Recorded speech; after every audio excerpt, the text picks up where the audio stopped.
Assalamualaikum warahmatullahi wabarakatuh. Apa khabar murid-murid sekalian? Ustaz harap murid-murid berada dalam keadaan sihat dan sejahtera. Sebelum tu, Ustaz minta murid like dan subscribe channel ini. Dalam video pembelajaran kita pada kali ini, Ustaz akan mengajar murid-murid pendidikan Islam tahun 2 bidang sirah di bawah tajuk Nabi Muhammad SAW sahabat sejati. Murid-murid boleh rujuk sama-sama buku teks pendidikan Islam, buku surat 109. Buku surat 109. Okey. Dalam tajuk ni nanti, objektif kita ialah yang pertama, murid dapat mengetahui apa dia maksud sahabat. Yang kedua, murid dapat mengenali sahabat-sahabat yang dia akan diajarkan di dalam buku teks ni. Seterusnya, yang ketiga, murid dapat mengamalkan akhlak Nabi Muhammad SAW dalam bersahabat. Yang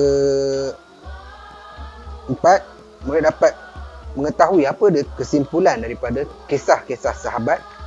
Dan yang terakhir, murid dapat mencontohi akhlak Nabi Muhammad SAW dalam bersahabat. Baiklah murid-murid, sekarang kita pergi kepada yang pertama, iaitu apa dia pengertian sahabat. Okey. Pengertian sahabat sebagaimana di dalam buku teks ni ialah, sahabat Nabi ialah seseorang yang bertemu dengan Nabi Muhammad SAW, beriman dengan baginda serta mati dalam Islam. Maknanya dia ada berjumpa Nabi. Dia ada berjumpa Nabi. Ulama-ulama dia ada membuat kategori.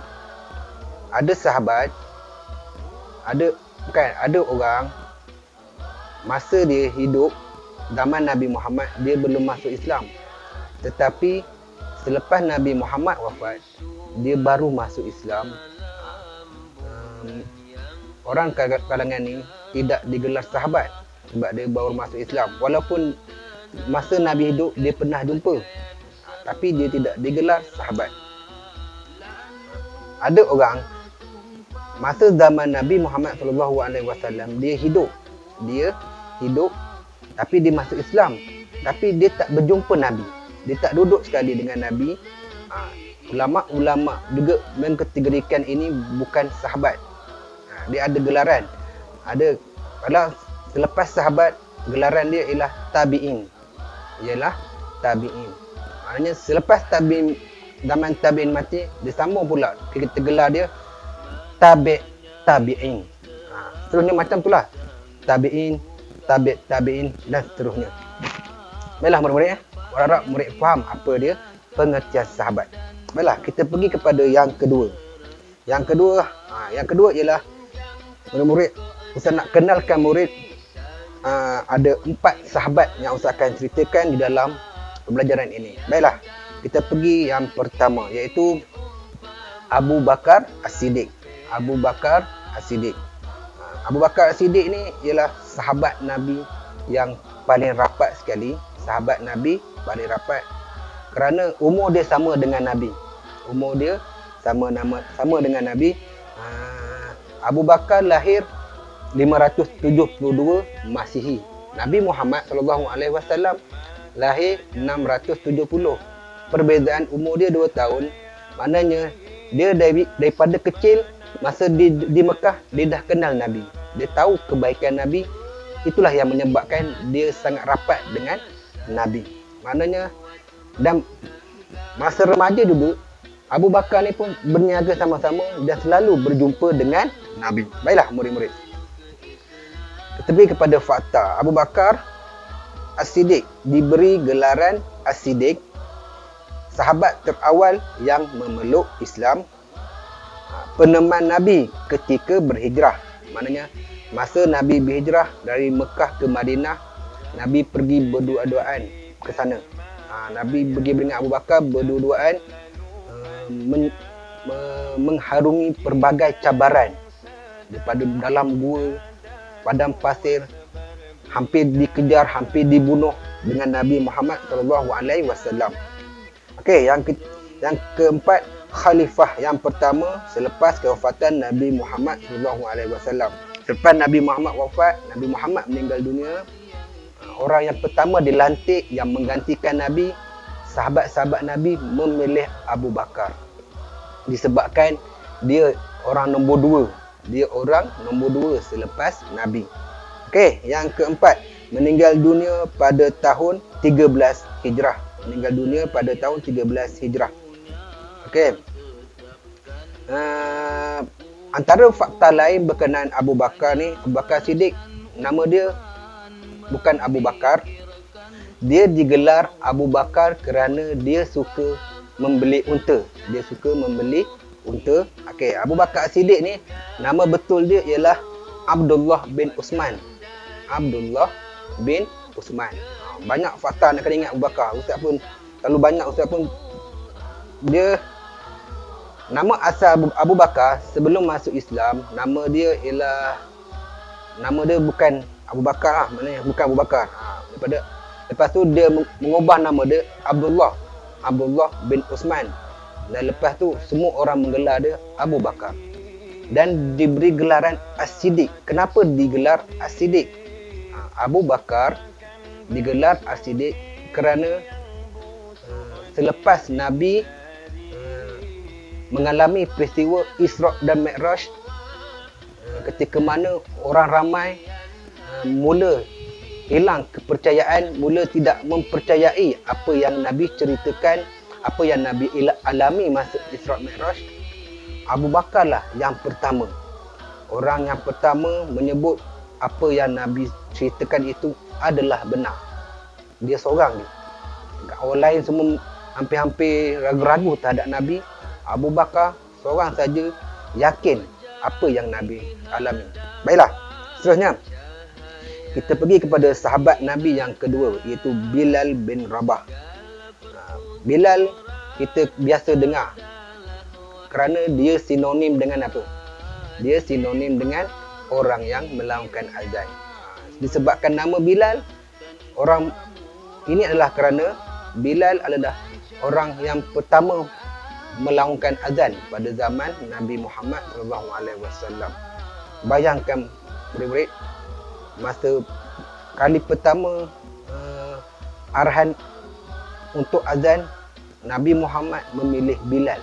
Walaupun Bilal bukan orang hebat, bukan orang kaya, bukan orang berduit, dia hanya daripada golongan hamba saja. Dan dia berkulit hitam. Nabi Muhammad SAW mengiktiraf Bilal menjadi orang yang pertama melaungkan azan. Baiklah, yang kedua berkenaan azan, hamba yang terawal memeluk Islam. Hamba terawal memeluk Islam. Yang ketiga, dijemur di padang pasir dan diletakkan batu di atasnya. Okeylah. Yang ni adalah kisah bagaimana Bilal diketahui mengikut ajaran Nabi Muhammad SAW. Masa Nabi mula mengajar Islam, menyebarkan Islam, Bilal masuk Islam. Lepas tu diketahui oleh dia punya tuan dia. Tuan, orang yang menjaga Bilal, yang tuan Bilal, iaitu Umayyah bin Khalaf. Umayyah Khalaf tahu Bilal masuk Islam. Bilal sama Nabi Muhammad terus disiksa Nabi di tengah panas. Dia siksa, dia pukul, dia ambil batu besar, dia tindih atas dada Nabi Muhammad, atas dada Bilal bin Rabah. Bilal bin Rabah. Selepas tu dia tengah panas, bayangkan murid-murid, tengah panas, Bilal tetap pendirian dia, tak nak keluar daripada agama Islam, tak nak ikut apa yang Tuhan dia pesan, suruh sembah Tuhan dia, suruh mengaku Tuhan dia adalah Tuhan yang betul. Bilal tak ikut, Bilal tetap menyebut Ahad. Tapi akibat terlalu lama menyeksa dia, datanglah Abu Bakar. Abu Bakar As-Siddiq tadi kan, sahabat Nabi tadi, Abu Bakar As-Siddiq datang bertemu tuan Bilal, Umayyah bin Khalaf, dan membayar beberapa, Ustaz tak tahu, dibayar kepada tuan dia untuk membebaskan Bilal. Alhamdulillah. Lepas tu Bilal bebas. Selepas Abu Bakar memberi bayaran kepada Umayyah, Bilal lepas tu dia bebas dan seterusnya ikut Nabi sampailah Nabi wafat. Baiklah. Dan inilah yang menyebabkan Bilal antara salah seorang yang sangat sayang kepada Nabi. Seterusnya, yang keempat, menyertai perang Badar. Perang Badar ialah antara perang yang pertama yang Nabi buat, yang Nabi pertama disertainya. Yang mula-mula wujud selepas Nabi Muhammad SAW masuk Madinah, hijrah ke Madinah. Antara perang yang pertama ialah perang Badar. Perang antara Nabi Muhammad dan orang musyrikin Mekah. Baiklah murid. Seterusnya, Bilal meninggal dunia pada tahun 20 Hijrah. Bilal lahir pada 580 Masihi dan wafat pada tahun 640 Masihi. Umur dia 60 tahun. Maknanya Bilal meninggal pada umur 60 tahun. Seterusnya, yang ketiga, Sumayyah binti Khayyat. Perempuan. Sumayyah binti Khayyat. Okey. Sumayyah binti Khayyat, wanita, seorang perempuan, lahir pada tahun 550 Masihi. 550 Masihi, wafat pada 616 Masihi. Okey. Fakta dia ialah wanita pertama yang mati syahid. Mati syahid. Dia mati kena seksa. Masa kena seksa. Ibu kepada Ammar bin Yasir, itu sahabat Nabi, salah seorang sahabat Nabi juga, iaitu Ammar bin Yasir. Mak dia ni Sumayyah Hayat. Okey. Beliau dan suaminya Yasir bin Amir dibunuh dengan kejam, diseksa dan dijemur di padang pasir, meninggal dunia sebelum hijrah. Okey, fakta dia. Okey. Tambahan sikit, Ustaz Nabi tambahan. Dia punya, ingat nama dia diketahui sama macam Bilal. Tuan dia tahu, tuan dia Huzaifah Al-Mughirah. Tuan kepada Sumayyah bin Khayyat ni ialah Huzaifah Al-Mughirah. Okey. Masa Huzaifah dapat tahu, dia terus seksa Sumayyah supaya Sumayyah keluar daripada ajaran Nabi Muhammad SAW. Dia paksa Sumayyah agar keluar daripada Islam. Okey. Tapi ia tidak berlaku. Sumayyah walaupun kena seksa, dia tetap dengan agama Islam. Dia tetap yakin bahawa Allah itu satu dan Nabi Muhammad itu pesuruh Allah. Dan siapa yang bunuh dia? Okey, walaupun tuan dia yang seksa, dan yang ikut sekali seksa ialah Abu Jahal. Salah seorang orang yang paling jahat sekali pada zaman Nabi, yang suka menyeksa. Siapa-siapa yang Abu Jahal ni salah seorang yang paling jahat. Bila dia tahu ada siapa-siapa yang ikut Nabi Muhammad SAW, dia lah yang paling kuat sekali menyeksa orang tu. Walaupun bukan hamba dia, tapi dia yang bunuh. Dan cara bunuh dia sangat-sangat kejam. Baiklah murid-murid.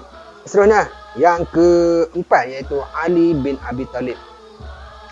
Ali bin Abi Talib, sahabat Nabi. Okey. Dia lahir pada tahun 601 Masihi, wafat pada 661 Masihi. Okey. Berkenaan Ali bin Abi Talib, iaitu sepupu Nabi dan menantu Nabi Muhammad SAW. Dia kahwin dengan anak Nabi Fatimah. Okey. Kanak-kanak pertama yang memeluk Islam.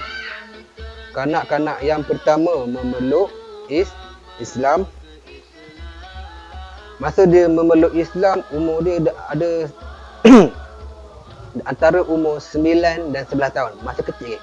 Antara budak-budak. Orang lain masuk Islam semua umur lebih. Ali bin Abi Talib masuk Islam antara umur 9 ke 11 tahun. Masih kecil lagi. Okey. Khalifah Islam yang keempat. Maknanya Abu Bakar As-Siddiq yang pertama. Yang kedua, Umar Al-Khattab. Yang ketiga, Uthman bin Affan. Yang keempat, Ali bin Abi Talib. Okey, panglima Islam yang gagah. Panglima Islam yang gagah. Dalam perang Badar disebutkan masa Nabi dia ikut berperang bersama Nabi dalam perang Badar, orang Islam menang. Ali telah membunuh orang kafir Quraisy, ada sebut 14 orang. Dia seorang dia bunuh 14 orang. Okey, seterusnya. Yang kelima, meninggal dunia pada tahun 40 Hijrah, maknanya umur dia 59 tahun. Baiklah, murid-murid. Okey, seterusnya saya nak cerita. Dalam buku ni dia sebut akhlak Nabi Muhammad SAW dalam bersahabat. Okey. Saya akan baca. Pada satu ketika Abu Hurairah sangat lapar. Rasulullah SAW mengetahui hal itu dan mengajaknya ke rumah baginda. Rasulullah SAW juga meminta beliau menghidangkan susu kepada para sahabat yang lain terlebih dahulu. Kemudian barulah Rasulullah SAW meminum susu yang masih berbaki di dalam bekas itu. Itulah bagaimana Rasulullah hormatnya dia kepada para sahabat. Okey. Abu Hurairah. Siapa Abu Hurairah ni? Beberapa fakta Ustaz nak kongsi. Abu Hurairah ni antara sahabat Nabi yang lambat masuk Islam. Dia ikut Nabi masuk Islam masa tu 7 Hijrah. Maknanya 7 Hijrah, 10 Hijrah. Lepas tu Nabi wafat tau. 3 tahun. Maknanya Abu Hurairah bersama Nabi hanya 3 tahun sahaja. Tetapi dialah antara sahabat paling banyak meriwayat hadis. Itu aturan Allah. Itu semua aturan Allah. Dia lambat masuk Islam, tapi dia antara sahabat yang paling banyak meriwayat hadis. Ada dalam 5,300 lebih. 5,000. Antara sahabat paling banyak meriwayat yang menceritakan tentang Nabi, Abu Hurairah. Sebab masa dia, ini adalah kerana dia selalu ikut Nabi untuk tahu apa Nabi buat dan selalu jumpa sahabat untuk mendengar kisah. Abu Hurairah dia selalu pergi sahabat ni tanya tentang Nabi. Pergi sahabat ni tanya dan dia menghafal banyak hadis. Okey, baiklah. Seterusnya kita pergi kepada yang keempat, kesimpulan daripada kisah yang Ustaz cerita tadi. Kesimpulan daripada kisah-kisah tadi, yang pertama, Nabi Muhammad SAW sangat memahami para sahabat baginda. Yang kedua, sentiasa prihatin terhadap para sahabat. Yang ketiga, Nabi Muhammad suka mengutamakan para sahabat. Dan yang keempat, Nabi Muhammad SAW sangat merendah diri. Baiklah, yang terakhir sekali, bagaimana cara kita nak mencontohi akhlak Nabi Muhammad SAW dalam bersahabat. Yang pertama, situasi dia. Nabi Muhammad SAW menziarahi Sa'ad bin Abi Waqqas ketika sakit. Apa yang kita nak contoh? Kita nak bawa dalam diri dia ialah saya hendaklah menziarahi sahabat ketika ditimpa. Itu jadi amalan kita. Maknanya apabila seseorang sakit, sahabat kita sakit, kita datang melawat, tanya khabar, ataupun bawa makanan. Yang kedua, Nabi Muhammad SAW membantu menanam pohon kurma untuk membebaskan Sayyiduna Sulaiman Al-Farisi. Ini apa yang kita nak contoh ialah saya perlu melazimi membantu rakan yang dalam kesusahan. Kenapa Nabi menanam kurma? Ini disebabkan Sulaiman Al-Farisi dia bekerja di ladang kurma dengan tuan kurma tu orang Yahudi. Dia beri syarat kepada Sulaiman Al-Farisi, kamu nak bebas sini, kalau kamu nak keluar daripada sini, kamu kena tanam kurma. Sulaiman pun cerita kepada Nabi pun bantu dia. Seterusnya, Sayyiduna Abu Bakar dipanggil As-Siddiq oleh Nabi Muhammad SAW. Siddiq ni nama yang baik. Maknanya apa? Okey, saya memanggil rakan dengan panggilan yang baik. Janganlah jadi contoh Nabi panggil orang dengan perkara yang baik. Jangan biasakan panggilan yang buruk kepada orang lain. Nabi tak buat. Okey, seterusnya. Al-Hubab bin Al-Munzir menasihati Nabi Muhammad SAW dalam perang Badar agar menukar tapak perkhemahan. Okay, Nabi diberi sahabat memberi cadangan, Nabi ikut. Maknanya apa? Saya menerima teguran dan nasihat daripada kawan-kawan. Ini yang Nabi buat. Sahabat nasihat, Nabi buat macam ni. Nabi tengok cadangan tu baik, Nabi pun ikut. Baiklah murid-murid. Apa dia rumusan daripada pelajaran kita pada hari ini ialah Nabi Muhammad SAW adalah sebaik-baik contoh di dalam bersahabat. Adab bersahabat perlulah dihayati dalam kehidupan. Ikutlah Nabi. Okey. Baiklah, wabillahi taufiq wal hidayah. Assalamualaikum warahmatullahi wabarakatuh.